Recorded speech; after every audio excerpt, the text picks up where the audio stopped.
coming up, but there's another important story we're following right now. Senator Rand Paul of Kentucky set off an alarm at an airport body scanner today and then had to leave the security checkpoint when he refused a pat-down. Both sides seem to agree on that much, but there's a bit of a history between the senator and the TSA, and his father, the Republican presidential candidate, Congressman Ron Paul, is furious about all of this. Senator Rand Paul is joining us now live from Capitol Hill. Senator, thanks very much for coming in. I know you caught a later flight. You just got to Washington. Appreciate the hustle getting to our location up on Capitol Hill. So walk us through, Senator, what happened today when you showed up at the airport? You know, I've been flying pretty frequently for the past year since I was elected, and I really haven't had any trouble with the TSA. Most of the local people have been friendly, if not outright supportive. But today I went through the scanner and it went off, and I just requested that I either show them my leg, which I did, or that I get to go back through the scanner again. But they wouldn't let me go through the scanner. They insisted on a pat-down search, and I just didn't think that that was appropriate. I thought that really, when I interviewed Director Pistole of the TSA a couple of months ago, he talked about that we were going to let people go back through the screener so they didn't have to get pat-downs. But you know, the other thing I learned today is the screener's not going off because it detects something. The screener is part of a random pat-down process where people are getting randomly pat down, but they think the screener's going off because it detected something.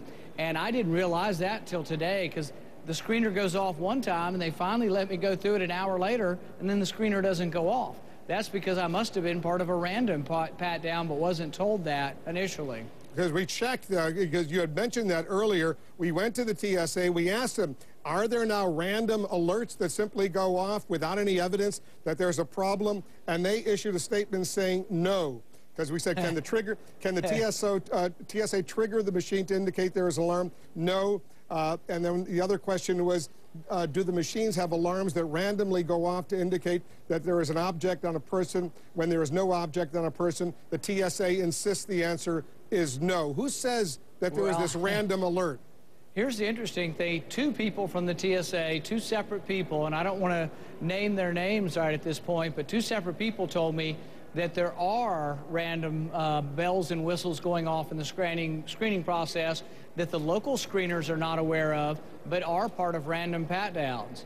They admit that there are random pat-downs, but I believe the random pat-downs are coming from the machine. Otherwise, we've got machines that just aren't very good, because why are they setting off a signal one time and then not setting off the signal the next time? So it tells me that either the machines are inadequate or they're not telling us the whole story. But my understanding from two different TSA agents is that, yes, there are random bells going off in the screening machines that don't indicate something on your body, but indicate you've been selected for a random pat-down. I want to show our viewers, Senator, some video of exactly what happens at these body image scanners. You see people waiting in line over there, and then as they go through, they obviously have to raise their hands, and they have to stay still for a few seconds. We're going to continue showing the video. But what's the big deal, Senator, about then going through a pat-down, letting somebody touch the back of your leg to make sure there's nothing there? I think that, you know, we've seen a lot of instances of very invasive searches. 88-year-old woman being asked to take an adult diaper off, terminally ill people being put through invasive body searches, 6-year-old girls having TSA agents put their hands inside their pants, 8-month-old babies having their diapers taken off. I say, is it too much to ask to have a little dignity when you travel? And shouldn't an adult be allowed to get back in line and go through the scanner? I think that's not too much to ask, and I think we've gone overboard. I don't feel more safe.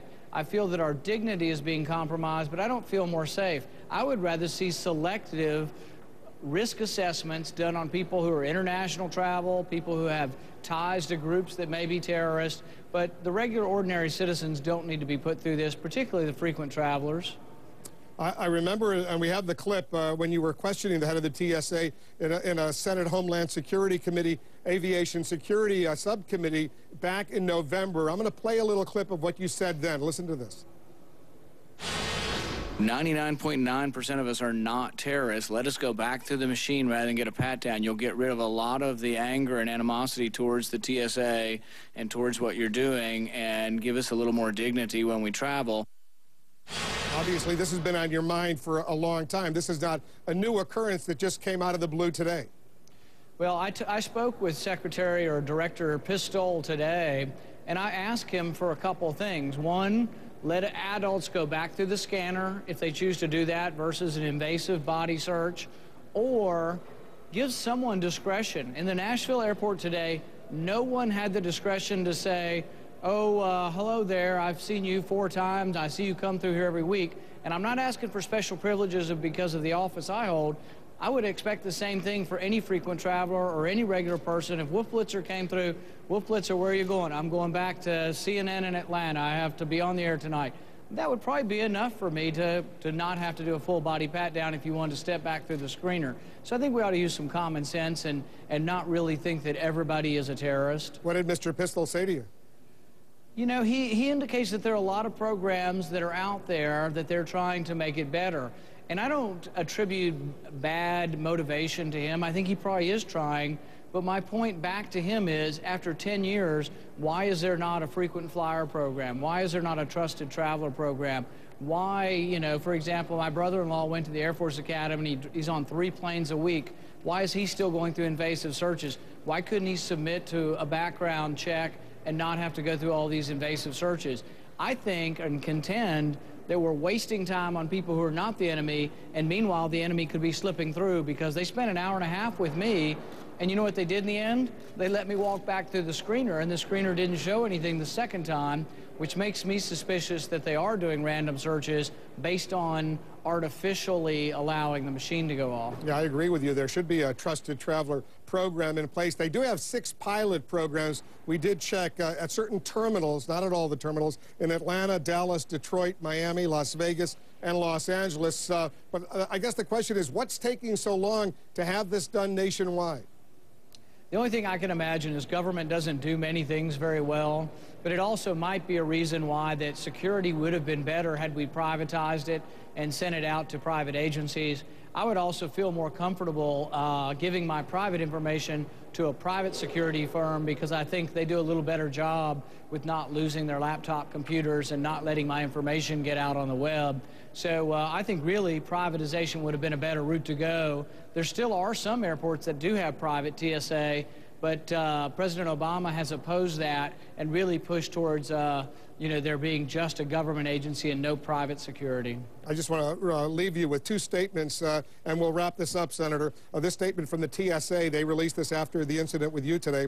When an irregularity is found during the TSA screening process, it must be resolved prior to allowing a passenger to proceed to the secure area of the airport. Passengers who refuse to complete the screening process cannot be granted access to the secure area in order to ensure the safety of others traveling. That statement from the TSA. And your dad, Congressman Ron Paul, the presidential candidate, he issued this very tough statement. He said, quote, "The police state in this country is growing out of control. One of the ultimate embodiments of this is the TSA that gropes and grabs our children, our seniors, and our loved ones and neighbors with disabilities. The TSA does all of this while doing nothing to keep us safe." That's a very strong statement from your father. Are you ready to go as far as he does?